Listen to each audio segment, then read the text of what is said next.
Assalamu alaikum wa rahmatullahi wa barakatuh. My dear friends, I pray you're all well. Allah bless you all. Okay, let's resume. Al-Fatiha.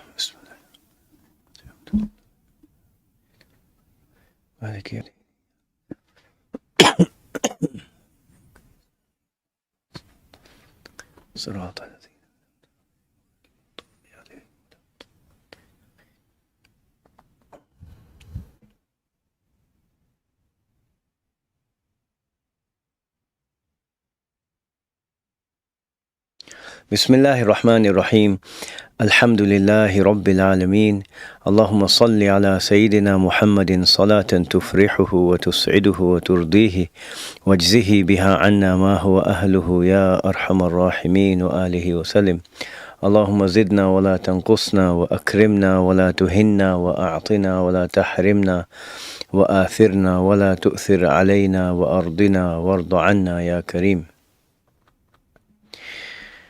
Okay, so Allah bless you all. Wa alaikum assalam wa rahmatullahi wa barakatuh. Feel free to ask away and we'll see what we can get through, inshaAllah ta'ala. So I'll let a few questions come up. I have some questions from earlier. There's one that caught my eye. Allah. Okay.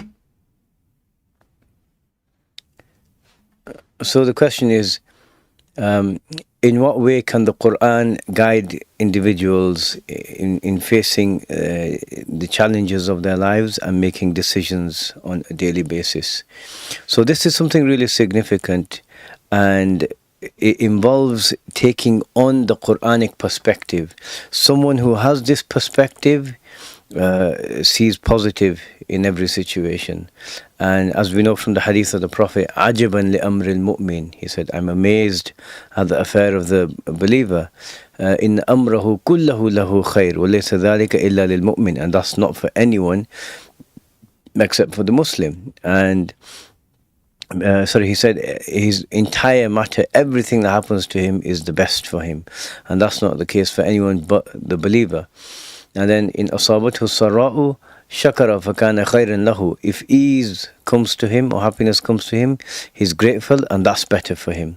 When أصابته الضراء صبر فكان خيرا له, and if difficulty or harm comes to him, he's patient, he's steadfast and strong, and that's better for him. So the Quranic perspective, the way to do this is to read the Quran once with this understanding of taking all of the general and the global, let's say, rules and principles, right? So, for example, Allah. So look at the verses. Sometimes you're going to look at the end of verses where Allah puts a comment, a footnote on an issue, and sometimes you're going to look at the entire verse that gives off a general meaning. And the tafsir clarifies this. وَإِذَا عَزَمْتَ فَتَوَكَّلْ عَلَى اللَّهِ, as Allah subhanahu wa ta'ala said to the Prophet sallallahu alayhi wasallam after he decided which course to follow for the Battle of Uhud. The Messenger of Allah wanted to stay within the city of Medina sallallahu alayhi wasallam and to defend against Quraysh from within Medina, but some of the young men wanted to go out and actually fight. And then, they were quite persistent, so he agreed. And later, they regretted their decision. They thought that they'd forced him, or they'd pressured him into making that decision. And then, he followed the advice of this verse. وَإِذَا عَزَمْتَ, when you've made a decision, then trust in Allah. So, when you face a decision, find out everything you can about it. Pray Salatul Istikhara. And Salatul Istikhara, I know the original wording is in that Yansharih Sadruhu or something to that effect, that the person prays it and he'll feel an ease in and of himself regarding a particular matter.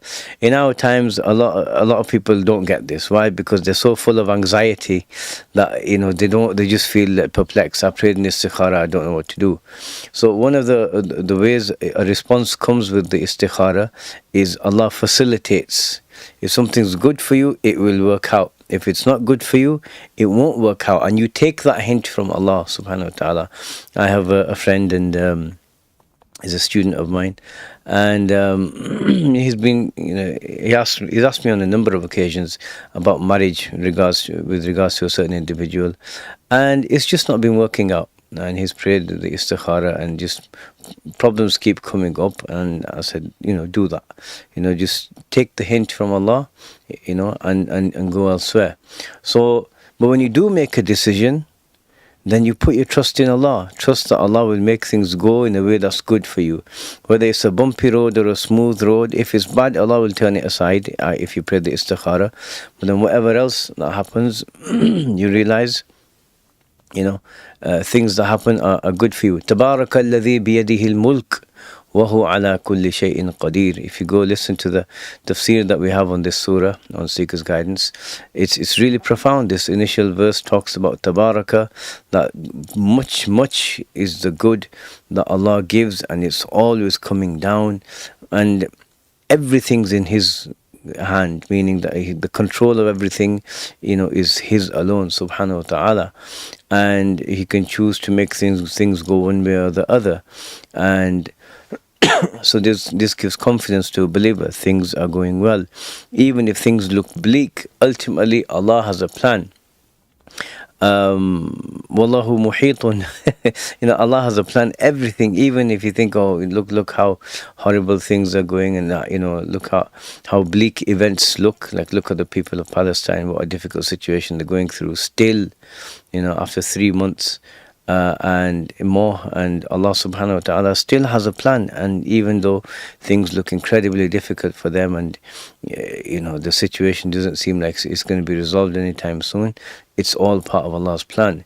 ذَلِكَ تَقْدِيرُ الْعَزِيزِ الْعَلِيمِ. I know the verse is talking about the orbits of planets and stuff, but I'll give you a practical example, right?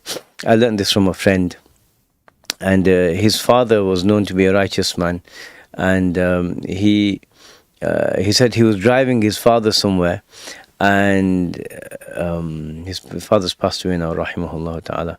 And so anyway, he was driving somewhere, and they're getting delayed because of the traffic, and he was getting a bit upset, and he's there horning and, get out of the way, move it, And he said, he said that his father said to him, look, relax. It's Allah's decreed us to reach there at a certain point, and we'll get there at that point. We can't hurry it up. So bear this in mind, when things happen in life. And I was supposed to start this stream a few minutes earlier, but technology issues, two-factor authentication, whatever. So anyway, the brother is a lovely brother. The brother who has the code sent to him, I had to contact him, and he was in a meeting, and I had to sit here, and I recall this verse, and I can't control it, so I let go. A lot of the time, people struggle in life because they're resisting and they're pushing back, and I need to make things go this way. And laysa laka min al-amri shay, you don't control anything of the matter, right? So you think, okay, if I can't do anything here, if I can't take practical steps, I will just sit and wait for Allah to make things happen, right? And so that's one way of looking at it. When things are difficult, inna Allah yuhibbu at-tawwabin. Allah loves those who are firm and resolute and patient, right? And when you feel gratitude for something, you realize, what, it's freezing outside. Someone comes to your house, you open the door, and you just get hit by all these knives of cold going in, and then you think, my house is nice and warm. لَإِن شَكَرْتُمْ لَأَزِيدَنَّكُمْ. And if you're grateful, Allah says, I swear by God, if you're grateful, I will certainly increase you. So you show thanks. So go through the Quran like this, right? And anything that you can think is, and Allah has revealed the Quran in this way. The wording is broad and general. and it applies to, the maximum amount of scenarios possible. Just look at, if you want confidence in times of difficulty that things are going to work out, that it's just not all falling apart and Allah has a plan, read Surah Yusuf. There are so many of these commentaries, and in this verse it's amazing. And even Sayyidina Yusuf alayhi salatu wasalam said, most people don't know this. Allah is in complete control, right? Wallahu ghalibun ala amrih. Allah is in complete control of his matter.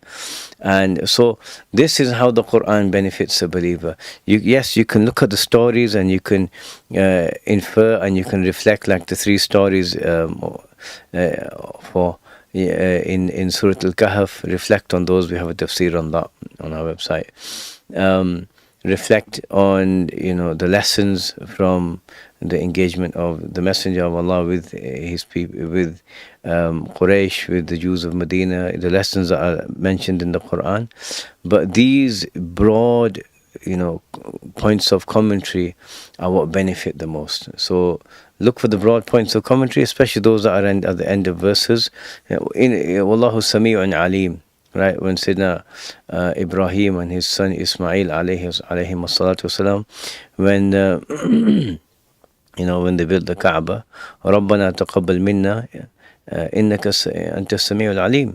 Right, you are the one who you hear everything, you know everything. So sincerity, right, that you've done something with sincerity, it might not have worked out, might have been a challenge, whatever. Allah knows that, right? And Allah heard when in your du'as, when you're asking for a particular thing, Allah hears it. So making a list of these, or just being aware of them, and moving your consciousness and your perspective from one of seeing yourself at the center of the universe to seeing yourself as just one of the things that Allah is commanding and controlling in the universe, that He's the one who's in charge. That's what's going to change your perspective, and that's what the Quran wants. So that's one element. Another element is that the Quran wants us to connect to the Akhirah. And if you notice, there's a constant renewal of a person's perspective, that these are the events of the dunya, look what happens in the Akhirah. This is what's happening now, look at what happens in the Akhirah. On the Day of Judgment, this will happen in paradise or in hell.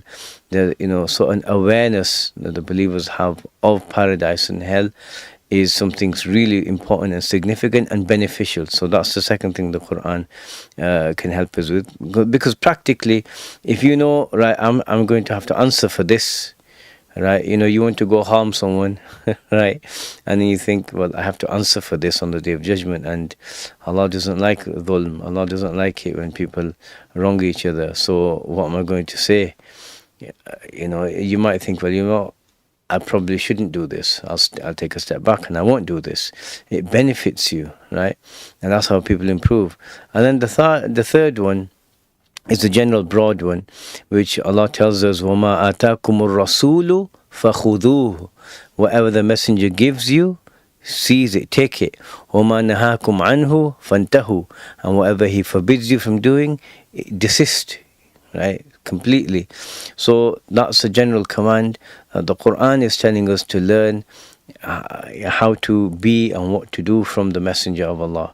So you learn the Sunnah of the Prophet sallallahu alaihi wasallam, and thereby you're applying the Quran. So these are the 3 broad steps, and they can bring a huge amount of benefit into a person's life, right? You have what you call a Quranic consciousness, that you perceive things through the way Allah wanting us to perceive them, and you interact with Allah subhanahu wa ta'ala based on this knowledge, and it's extremely beneficial. May Allah give us all that. Ameen. Alright, let me see what's going on here. Okay. Alaikum salam. Do I have to share my food with my cats if they stare at me whilst I'm eating? If if you've given sufficient food to your cats, I know some cats can be fussy or whatever, but if you provided them with enough food for themselves, then no, technically you don't have to share that food with your cat. You don't need to feel guilty about this.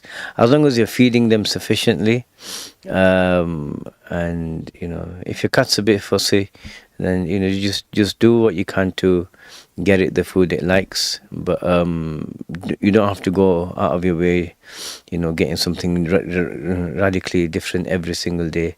Just feed it what it's going to eat, and sometimes it's just a case of just leave the food there, and when it's hungry enough it'll eat it, right? But no, you don't have to feed your food to the cat. Okay. When praying the Sunnah of Fajr, can I make other intentions such as Salatul Hajj and Salatul Istikhara? Okay, so yes, in short, these prayers, the Salatul Hajj, Salatul Istikhara, are voluntary prayers, and ideally,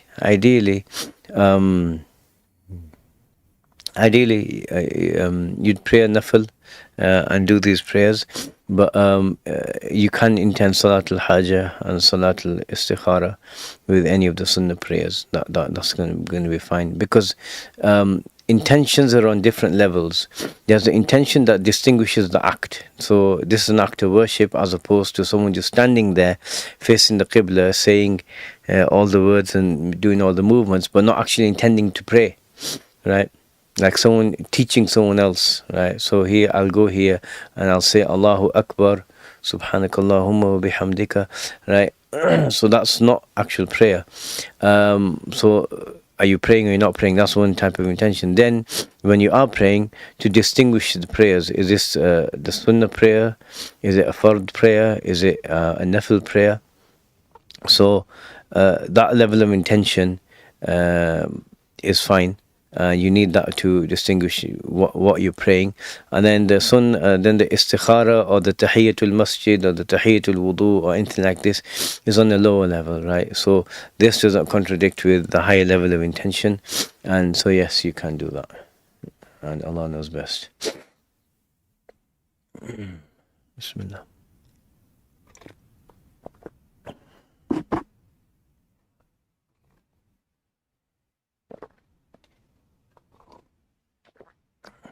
Okay. I like listening to rain sounds while studying. Is it also okay to listen to Quran in the background while studying and being focused on my university studies? No. وَإِذَا قُرِئَ الْقُرْآنُ فَاسْتَمِعُوا وَأَنصِتُوا لَهُ. When the Quran is recited, then pay attention. Then listen and pay attention. Right? So the Quran should not be background music. I went into a takeaway not too long ago, and they're there serving the food, and I went to pick something up, and then they've got the Quran in the background. I did suggest to the person, look brother, it's better if you play something else. The Quran shouldn't be played like this. If no one's listening, then don't do it. And there's a story of Shaykh Imam Muhammad Amin ibn Abidin, the key figures in the late Hanafi school. And I believe when he was a child, he was in the marketplace. I think his father was a merchant, and blessed family, from the family of the Prophet, right? Sallallahu alaihi wasallam. So he was sat there as a child in the market at the stall, and he was reciting the Quran, and out loud. Now, reciting it quietly is not a problem, but out loud, where people can't concentrate, is not appropriate. So one of the ulama of Damascus, told him, it's better that if you don't do this. And anyway, I think that's how he ended up on starting his journey to becoming a scholar, right? So with the Quran, no, don't listen to this. Rain sounds great, no problem. And rain sound, it's like white noise. It does help you concentrate or fall asleep. I believe there's something called binaural beats, which is basically when you listen to a sound that the left and right feeds have a different frequency. So it, because one has a higher frequency than the other, depending on how it's been modulated, it will adjust your brain waves to help you get into a particular mood, right, or mode of studying, basically.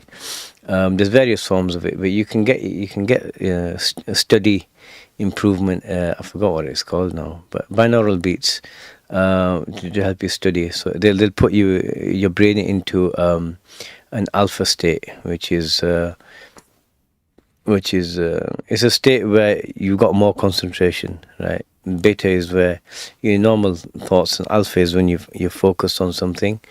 Like when you close your eyes, your brain automatically starts producing alpha waves, which, like in the Hanafi school, if you're praying and closing your eyes helps you concentrate better, then it's allowed to do so, right? So it does make sense that way. So you can use something like that, but not with the Quran sounds. You can get something like that with rain sounds easily. All right.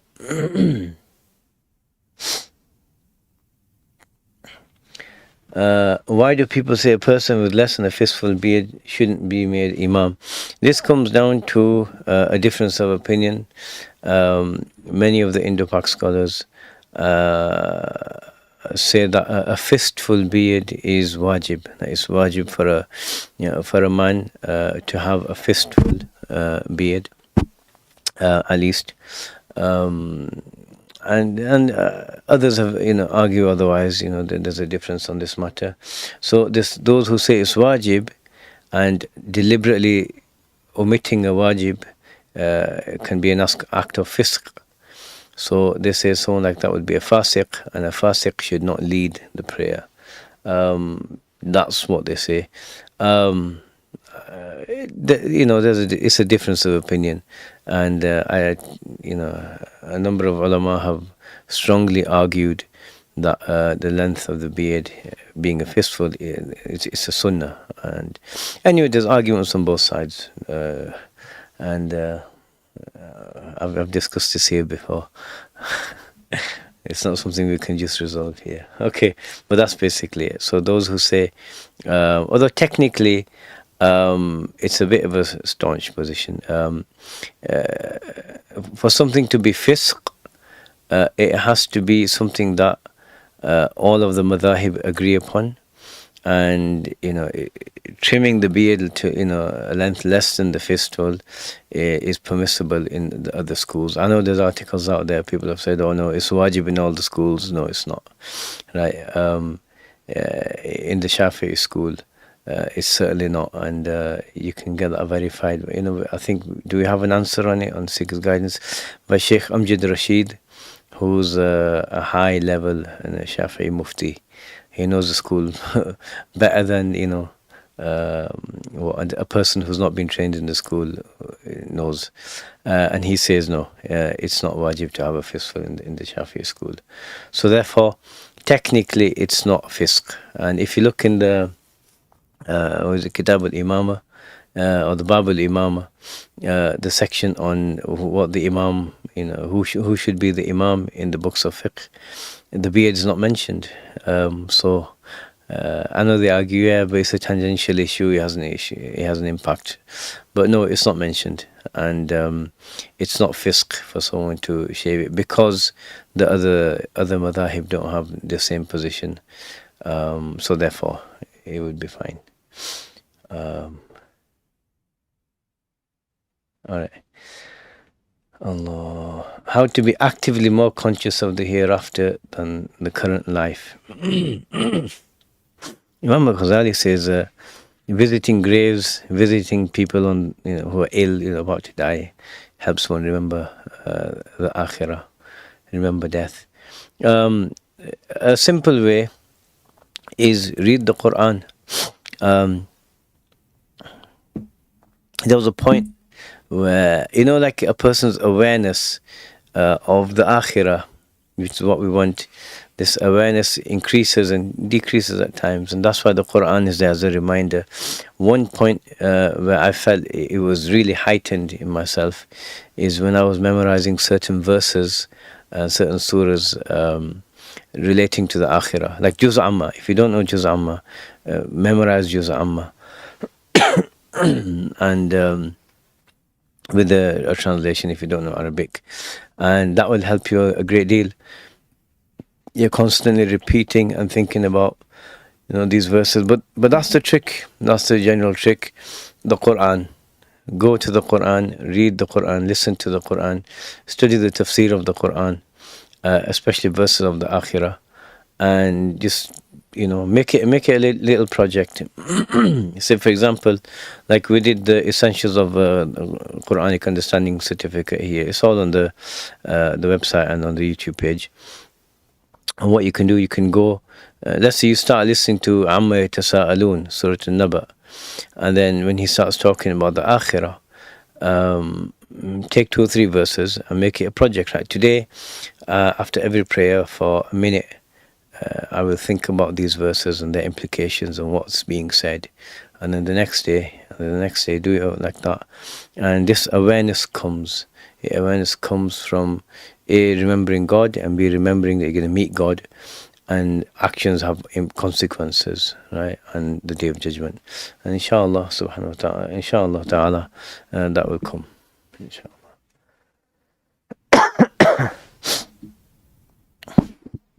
Bismillah.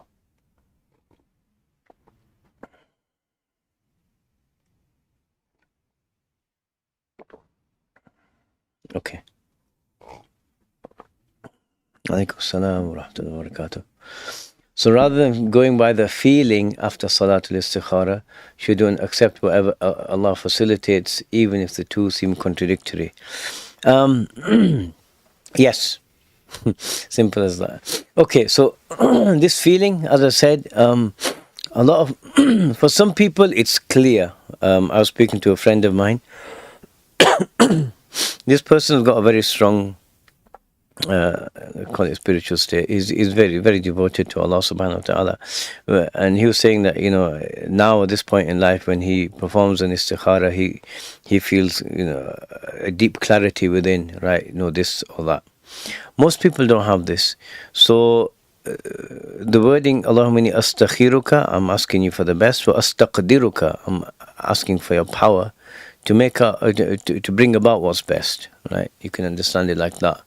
So as the ulama say, alamatu tawfiq at-taysir, the sign of tawfiq is facilitation. What is tawfiq?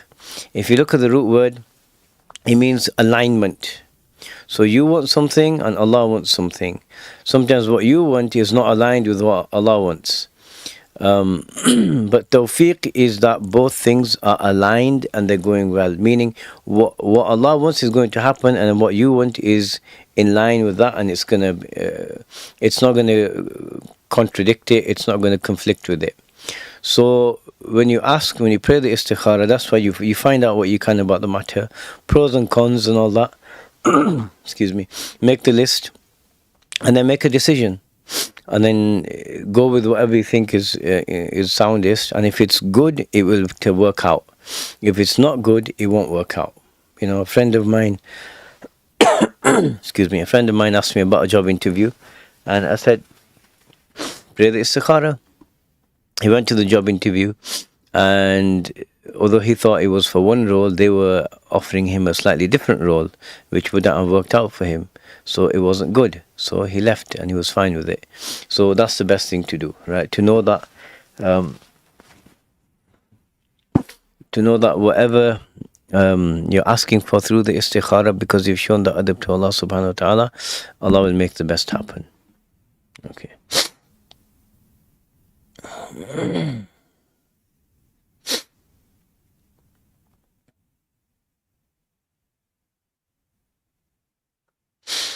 How do you deal with a demanding training course that takes up a huge amount of time due to the homework they provide, which makes it difficult enough to sleep and concentrate during the prayer?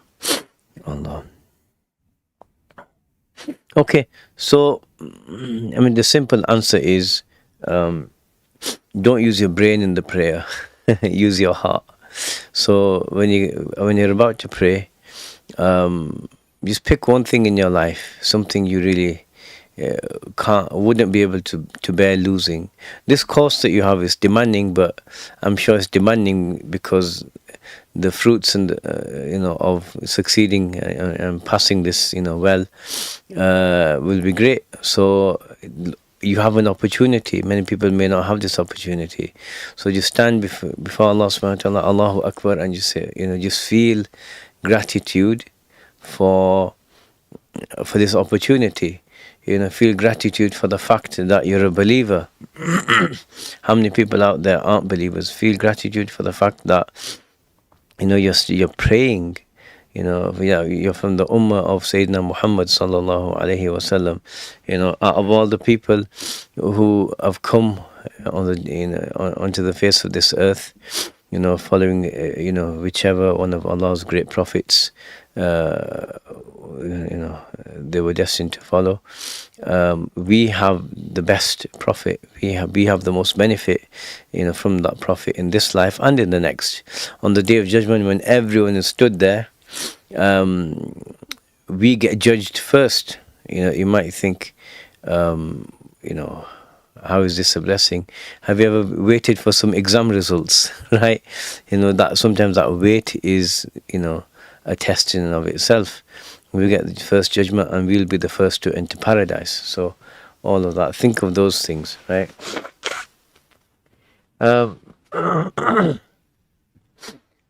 If it is too difficult, speak to them. So on a practical level, speak to them. Look, you're doing this and I'm finding it difficult to get enough sleep. There's just too much work. Maybe they lessen the load. Allah knows best. All right. Let me see if anyone else got any questions. I'll come back. Allah.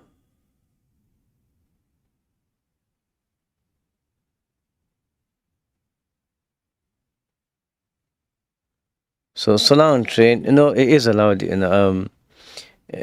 don't have to be on the ground yourself. If you're on something that is on the ground, is sufficient.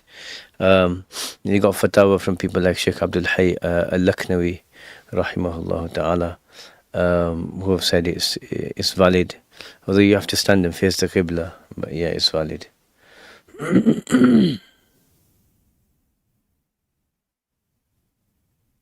All right. Walaikum salam wa rahmatullahi wa barakatuh. Please let me know the way a Muslim should behave towards his manager at work. Should I serve my manager at work? Not necessarily, no. Okay. So, the way a Muslim behaves is, one, you don't compromise on your deen, right?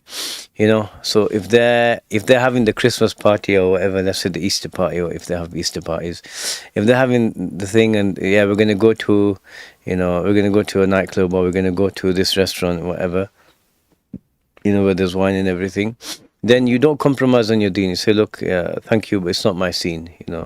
I try to practice my religion, and we're kind of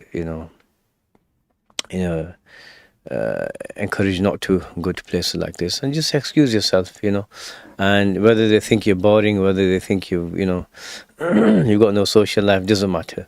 Don't compromise on your deen, right? Like if they're making jokes that are offensive about Islam, or anything that we hold dear, just say, look, I'm sorry, but I find that offensive, right? And in today's all this world of fake, caring about, people's sensitivities, it might do something, So yeah, don't compromise on your religion. Secondly, so that's one thing. Secondly, be kind, be polite, be helpful. But don't be the person who's the doormat, and don't be the person who everyone, they used to call him the gopher. Go for this and go for that, go for some tea for me. Right? You don't have to be that. You can be, independent, confident person, just be polite. Say your pleases, say your thank yous, and if there's something you can do easily, practically do it. Sometimes assess your situation. Sometimes when you offer some person, someone some help, they take it for granted. Then, right, okay, he helped me this time, right? I can pile all this other stuff on top of him as well, and so don't go with that. But be kind, be polite, and should I serve my manager? No, not necessarily. You don't have to bring him his slippers and his tea, and but be helpful, right? If it does mean the occasion of going and getting some tea for him, you're going to get some for yourself, no problem. But he's just there to tell you what your job is and how to do the job. And that's it, and stay on top of you for that. You don't owe him service, right? In that regard. Okay.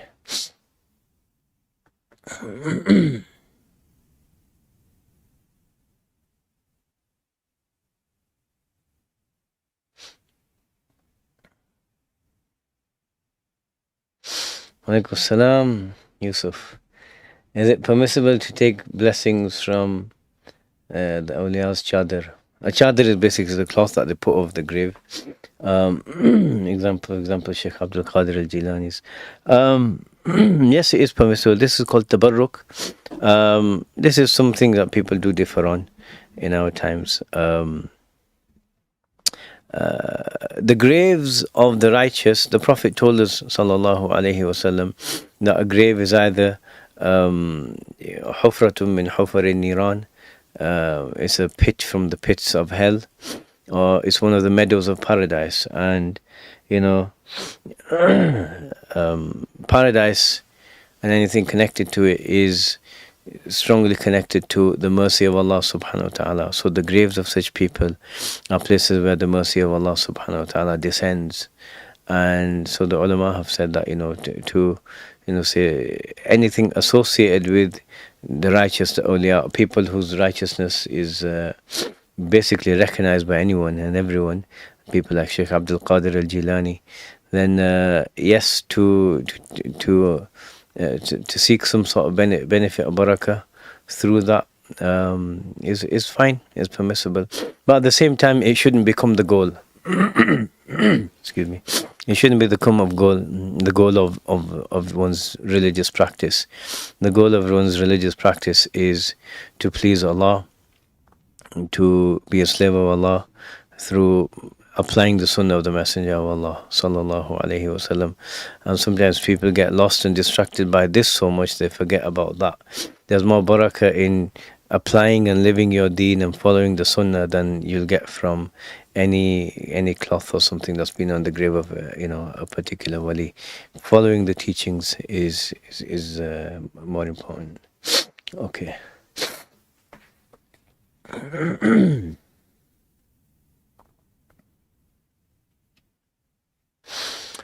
My sister has had some sort of acrylic seal applied to get her fingernails to prevent her skin from becoming inflamed when she scratches due to eczema. Will her wudu and her ghusl be accepted? No, that's the problem. If there's a barrier on the nails, it's just like with nail polish. If there's that barrier, water has to be able to flow over a surface, and if there's a barrier, it's not flowing over it. She may have to get that removed. Okay.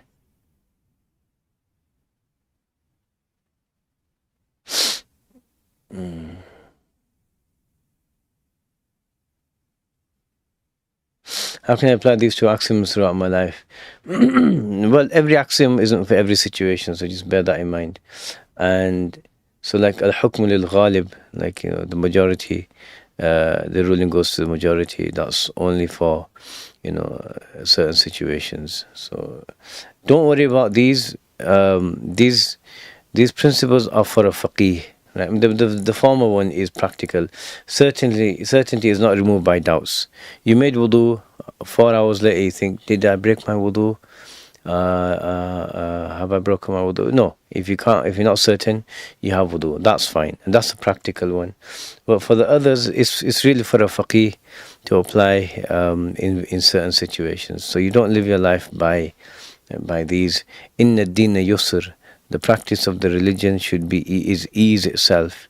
So things that complicate it are not for general consumption. Rather, look at the Sunnah. Look how the Prophet did things, sallallahu alaihi wasallam. Look how the Sahaba did things. Things were easy, right? Their practice was simple.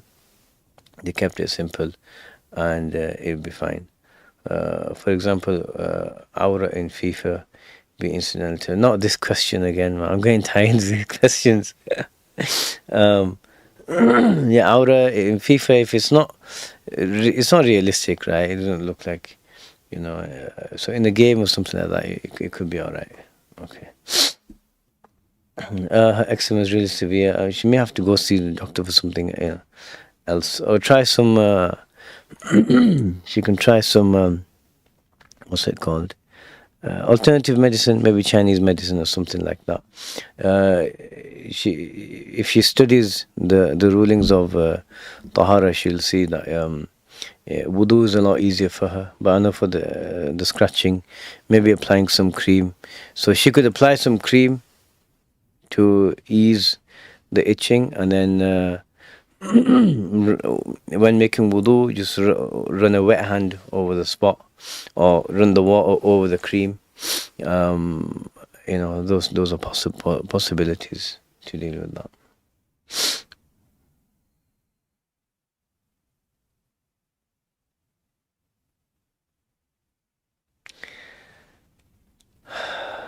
Okay, I'm kind of confused how to remove invisible najis from a piece of cloth.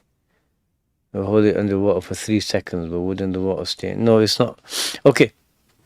Najasa is very simple to deal with, right? It's either visible or invisible. If it's visible, you wash it until the najasa, the body of the impurity, is gone, right? So one of two ways, right? Either it's not there anymore, like let's say it's some fecal matter, you slipped and you landed on some in a field or whatever, so you wash it off until there's no trace of it anymore, it's not there anymore. Or you wash it off until when the water that's coming through from the tap through the cloth is completely clear, meaning there's nothing left. What if there's a color stain left behind? It doesn't matter, right? It doesn't matter. The stain doesn't matter.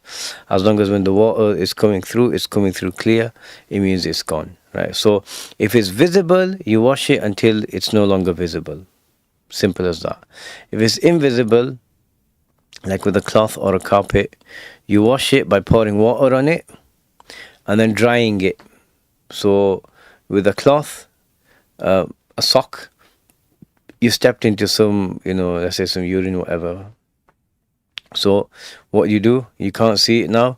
You soak the sock, and then you wring it, right, as much as you can. When the water come out, when the water's out, you do it a second time. You wring it a third time. You wring it, meaning you squeeze it until everything's come out.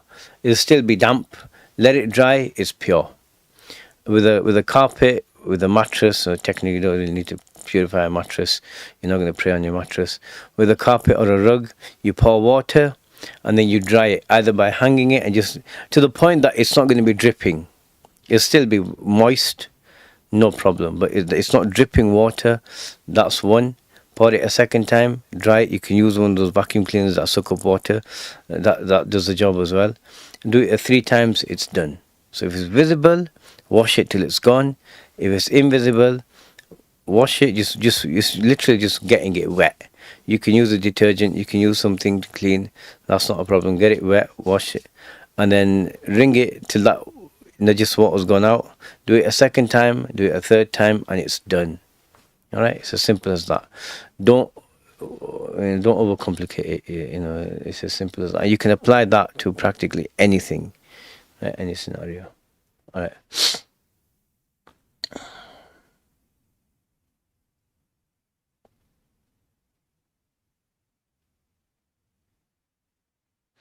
Yeah, don't advise your sister if it's going to irritate her.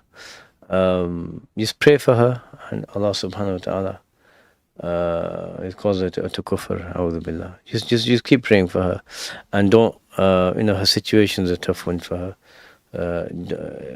Don't put her in a situation where she's going to say or likely to say something that's going to harm her in the long term.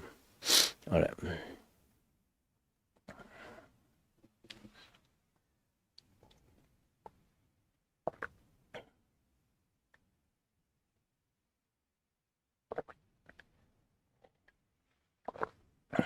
Okay. I've covered the traditional Islamic studies course. At what point? Course. Okay. At what point or year did you get to that you were the point where you were able to pick up any book and read it and understand it?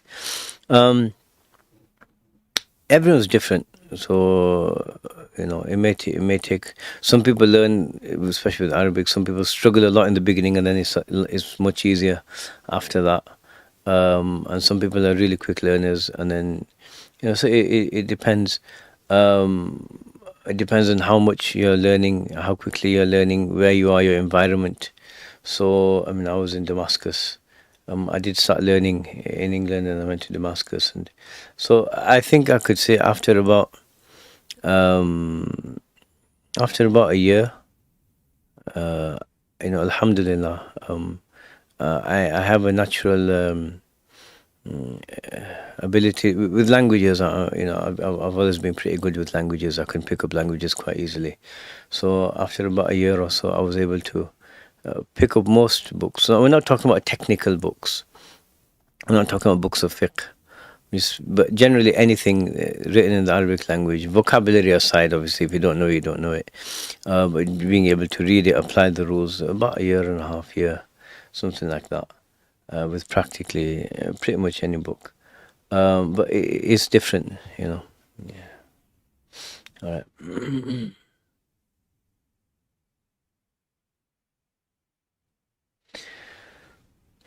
Walaikum salam. What's the ruling of wiping over khufs or thick socks in the Hanafi school? Does wudu have to be repeated for each salah if the socks? No. This is something you'd study. So I'm going to tell you, go study. Take the course. Shaykh Abdul-Rahim Reasat, he did Ascent to Felicity. We've got that course on the website. A new term just started. Just register for that, and I can give you the general ruling, but then there's more details to it. So if you make a proper wudu and you put on khufs or thick socks, then you can keep wiping on them. If you invalidate your wudu for 24 hours, right? So you make your next wudu, and instead of washing your feet, you wipe. But there are more details, study it. This is part of deen. This is part of what gets you closer to Allah, empowering yourself with the knowledge of the deen. So I do recommend that you go do that. All right.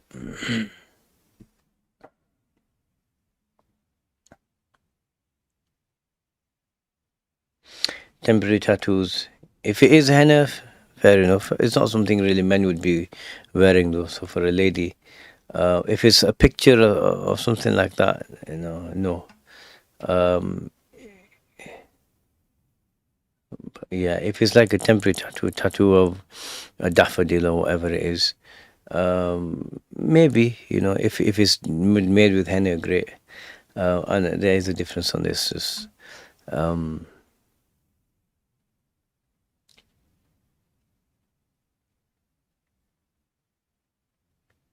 it's just best to avoid it. I'd say yeah. For men, yeah, you're gonna avoid it.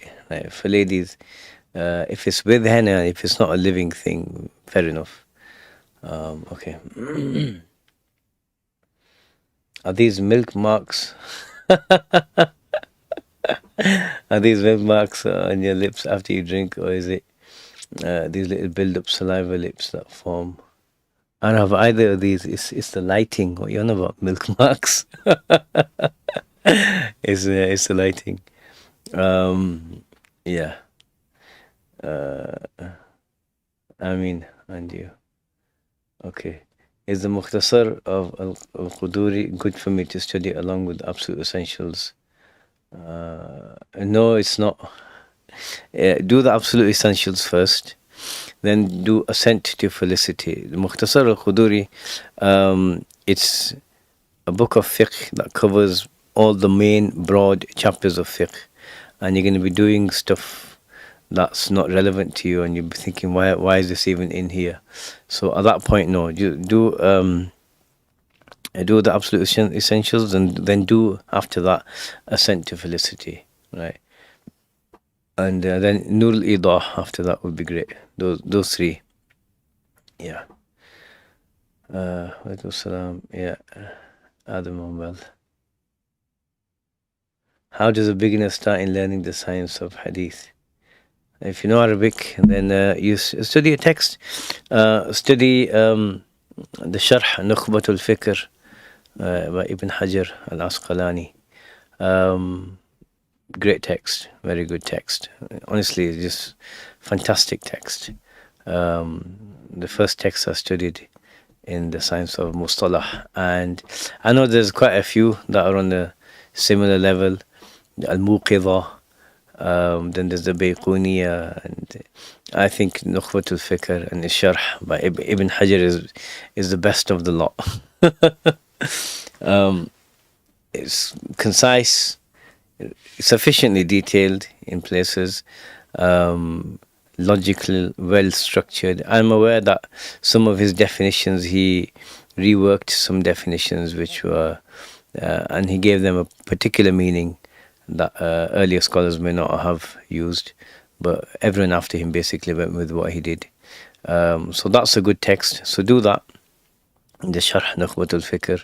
And in Damascus, what they did is they would do that, and then either they do Imam an-Nawawi's Irshad, which is it's a summary of Ibn al-Salah, his work in hadith, the Muqaddimah of Ibn al-Salah, Ibn al-Salah. So yeah, do that, do the Muqaddimah of Ibn al-Salah up until Da'if. So you're looking at about a third, and then because the category of Da'if is a broad category, there's like 60 odd. There's a lot of subcategories, and then he goes into detail in all of them, and that's not always essential. So do that. So do Sharh Nukhbat al-Fikr, Ibn al-Salah, and then if you want to go a bit more detailed, you got Tadrib al-Rawi by Imam al-Suyuti, or was it Fath al-Mughith by Imam al-Sakhawi. Both, great, more detailed works if you want. But Sharh Nukhbat al-Fikr is excellent. There's two excellent commentaries on it. One is called Luqat ad-Durar. Luqat ad-Durar. So you find an old Egyptian print online. And then there's Mullah Ali al-Qari's text, Sharh Nukhbat al-Fikr. Great text. All right.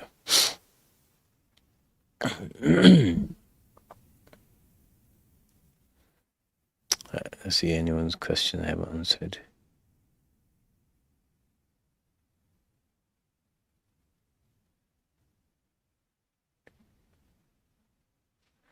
Where are we? Let me go back. How to deal with longing for worldly good, which is no longer available. Just ask Allah subhanahu wa ta'ala to turn your heart away. This is part of that what we talked right at the beginning, knowing that Allah has chosen what's best for you. And if something doesn't come your way, then it wasn't good for you. It wasn't good for you, right? I was speaking to a friend, and it's a funny story, but I think I should mention it. Anyway, so yeah, Allah subhanahu wa ta'ala, if He's turned it away, just say, well, if it's not good for me, I don't want it either. Do one. Alright. You have to pray the Fard 4 rak'ahs, Sunnah 2 rak'ahs in order. Yes, yeah, follow the order. We talked about pictures too many times, man. did that.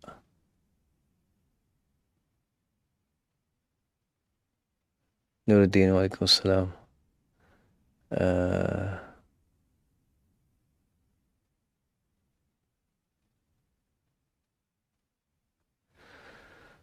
Allah.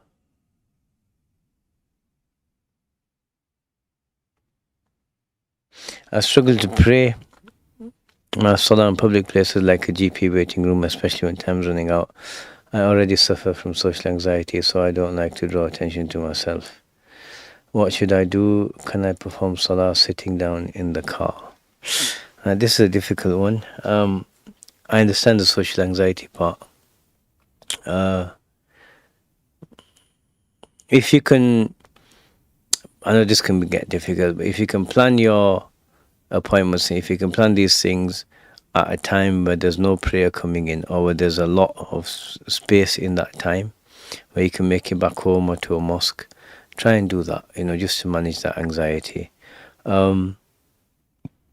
If you can't, I don't really, it's a tough situation.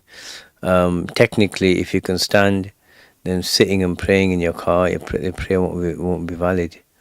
So if you can't find another location, then it's just a case of just finding a discreet spot and doing it.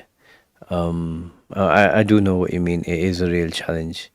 And, in these situations, when the acute issue is really difficult, you have to go to the broader cause, which is you need some sort of therapy to help you with that social anxiety to the point that you can function and say, yeah, you know what, I can do this here. And it may not be the easiest thing in the world, but, following that course of therapy, can facilitate it. And this is something you'll be rewarded for. This is your test from Allah subhanahu wa ta'ala.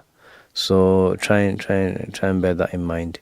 But you can't do anything that would, because it would be akin to not praying. Like I'll be honest with you, if there's a point where you're just full of anxiety, where you can't even pray, you can't do anything, then we hope that Allah subhanahu wa ta'ala will overlook that. You won't be sinful for that.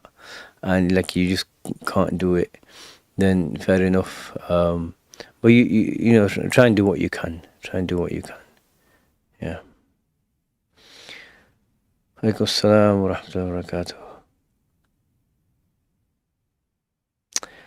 Do you advise a student of knowledge to translate works while they are still in their studies? Something he's studied, he wants to translate multiple times. I don't know why you'd want to translate it multiple times for practice. If you want to translate something, no problem. It can help understanding the text better, but don't do it with the intention of I'm going to translate it and I'll get it published. If you're seeking knowledge, make that knowledge for Allah subhanahu wa ta'ala and no one else. And when Allah puts you in a position to be in the public eye, teaching, translating, no problem. But whilst you're studying, you should be off social media, right? Not even to follow scholars, and not even to follow anyone, or follow books. They're publishing this book or that book. If it's important, you'll hear about it right from your circle.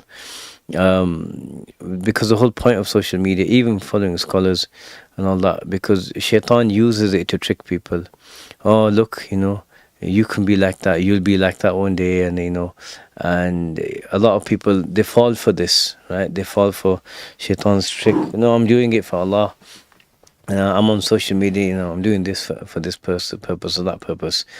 And whilst you're studying, you want that intention to be as pure as possible, and building that sincerity so you can eventually do it completely for the sake of Allah. If you're going to translate the book to get it published, whatever, then it's going to be on your mind. Yes, I'll be translating it. People will know that I've translated it, and forget all that. If it's for you, if it's a private project for you to translate and keep and revise for later, no problem. But if it's going to be something that's in the public eye, don't bother, right? Just don't bother. And so anything like that, anything with social media, anything like that, if you're in the public eye, I would advise it. And you know, the harm for a student of knowledge is greater than the benefit. Yeah. Okay. If you want to follow a scholar, go onto YouTube, listen to one of their talks or something like that, like Habib Omar or someone like that. Go listen to one of his talks. But following social media accounts doesn't really bring much benefit because it opens the door to a lot of other issues. Where's it gone? Yeah. All right.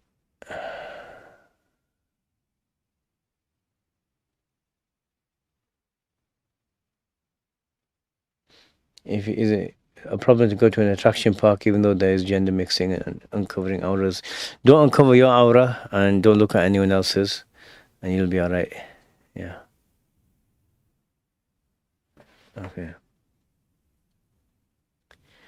About washing, yeah, just throw it in the washing machine if it's jeans or bigger cloth. Throw it in the washing machine, it'll come out fine, being pure. Don't worry about it. All right, yeah, I was gonna say because I don't have any. I tend to drink milk often or get saliva build-up. That's fine. Is it permissible to say I trust that person not to do that? Yes. Okay. What if you don't write your name in the yeah, then that's fine. Then that's fine. Use a pseudonym. Can I eat shrimps? And there's a khilaf. In this shrimp issue, like in the other madhahib are more lenient. Like in the Maliki school, if something lives part of its life in water, you can eat it. Right. So yeah, go ahead. Follow the Maliki school on that. You'll be all right. Okay, let's stop here. We'll carry on, inshallah. وصلى الله على سيدنا محمد وعلى آله وصحبه وسلم والحمد لله رب العالمين. Allah bless you all.